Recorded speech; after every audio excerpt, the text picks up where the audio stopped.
પ્રભુ ઈસુના જીવંત અને પવિત્ર ત્રિએક નામમાં વાલા ભાઈઓ અને બહેનો, આપ સર્વને લોગોસ બાઇબલ સ્ટડી તરફથી હું પ્રેમી સલામ પાઠવું છું.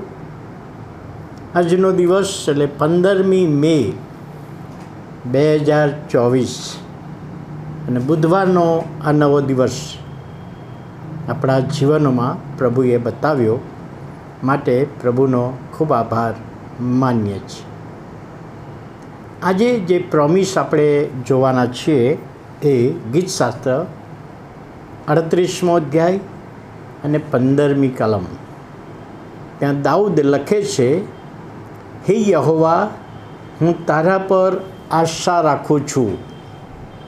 પોતાનો વિશ્વાસ જાહેર કરે છે કે હું તારા પર આશા રાખું છું અને હે પ્રભુ, તું મારા દેવ, તું મને ઉત્તર દેશે.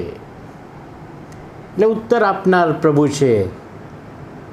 હવે જો આ ગીત 38મું ગીત આપણે વાંચીએ છીએ તો એમાં જે ટાઇટલ, જે મથાળું છે એ જોઈએ તો સંભાળણું, દાઉદનું સંભાળનાનું ગીત, એવા શબ્દો ત્યાં લખવામાં આવ્યા છે.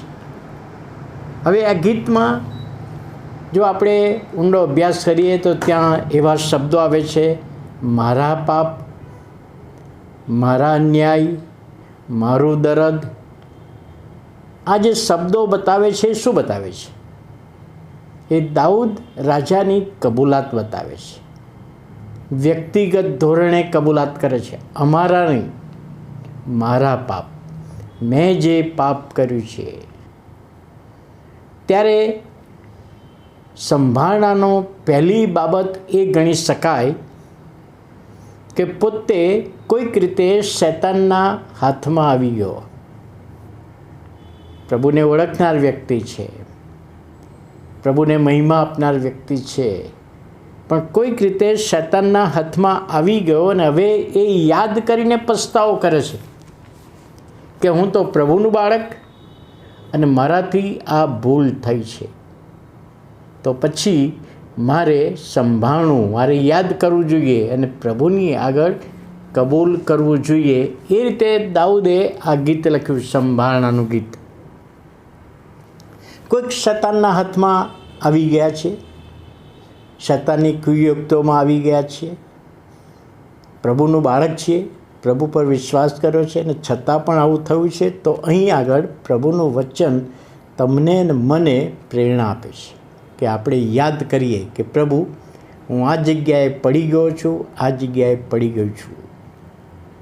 અને ત્યાર પછી અહીં આગળ પ્રભુનું વચન જો આપણે જોઈએ તો સમૃદ્ધ સ્ત્રી, એ આપણે સારી રીતે આખો બનાવ જાણીએ છીએ. જ્યારે ઈસુની પાસે આવે છે, ઈસુ અનંત જીવનના પાણીની વાત કરે છે અને ત્યારે એ અનંત જીવનનું પાણીની માગણી કરી, ત્યારે પ્રભુ ઈસુએ શું કહ્યું?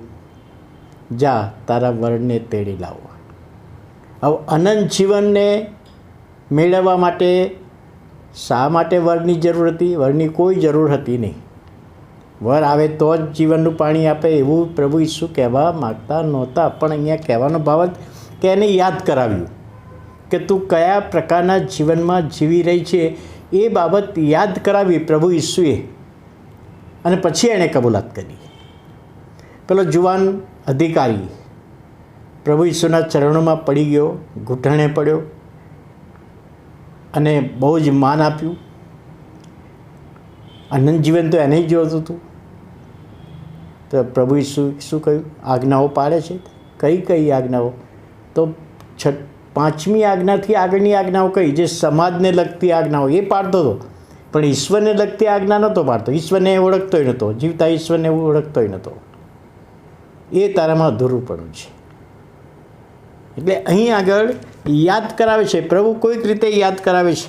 અને અહીં આગળ બીજી બાબત, સંભાળણું, એટલે ભૂતકાળમાં પ્રભુએ દાઉદ કબૂલ કરે છે, યાદ કરે છે કે મારા જીવનમાં ભૂતકાળમાં યહોવાએ ઘણી બધી રીતે મારો બચાવ કર્યો છે, મને મારું રક્ષણ કર્યું છે, મને સંભાળ્યો છે મારા શત્રુઓના હાથમાંથી મને છોડાવ્યો છે એ ઈસુ, એ યહોવા, એ ઈશ્વર, એ પ્રભુ. એટલે અહીં આગળ સંભાળનું એટલે ભૂતકાળમાં યહોવાએ કરેલા કાર્યો. આજના દિવસે આપણે જોઈએ તો પ્રભુ ઈસુએ આપણા જીવનમાં પણ ઘણા બધા ભૂતકાળમાં આપણને આશીર્વાદો આપ્યા છે. આપણા જીવનને માટે પ્રભુએ એનું કૃત્ય બતાવ્યું છે. અને તો વધસ્તંભ પરનું કૃત્ય એ કેવી રીતે ભૂલી શકાય એ પણ આપણે યાદ કરવું જોઈએ. અને યાદ કરીને પ્રભુના નામને મહિમા આપવાને માટે અહીંયા દાઉદ કહે છે, હે યહોવા, હું તારા પર વિશ્વાસ રાખું છું, તારા પર ભરોસો રાખું છું, તારા પર આશા રાખું છું કે તું મને ઉત્તર દેશે. મને મારા પાપો મેં કબૂલ કર્યા છે, એની માફી તું મને આપશે. એવું પ્રભુનું વચન પ્રોમિસ અહીં આગળ આજે સવારે તમને ને મને કહે છે. તો આપણે વાલા ભાઈઓ અને બહેનો યાદ કરીએ, કોઈક જગ્યાએ પડી ગયા છે, ઊભા થઈએ, પ્રભુની માફી માગીએ અને આગળ વધીએ. અને પ્રભુ એ આપણી પ્રાર્થના સાંભળશે. પ્રાર્થના કરીએ.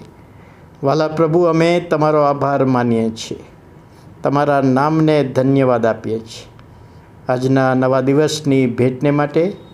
નવો દિવસ તમે અમારા જીવનમાં બતાવ્યો. દાઉદ રાજાને આપેલું પ્રોમિસ તે તારી પ્રાર્થના સાંભળશે, તું મને ઉત્તર દેશે. અને એવા પ્રભુ તમે છો. સંભાળનું અમે પણ યાદ કરીએ છીએ ભૂતકાળમાં પ્રભુ તમારી સહાય, કૃપા, દોરવણી અમારી સાથે રાખી. ભૂતકાળમાં કોઈ કેવી રીતે શૈતાનના હાથમાં આવી ગયા છે તો કબૂલ કરીને તમારી પાસે આવીએ છીએ. આજનો આશીર્વાદ આપો. ઈસુ પ્રભુના નામે સાંભળો અને માન્ય કરો. આમેન.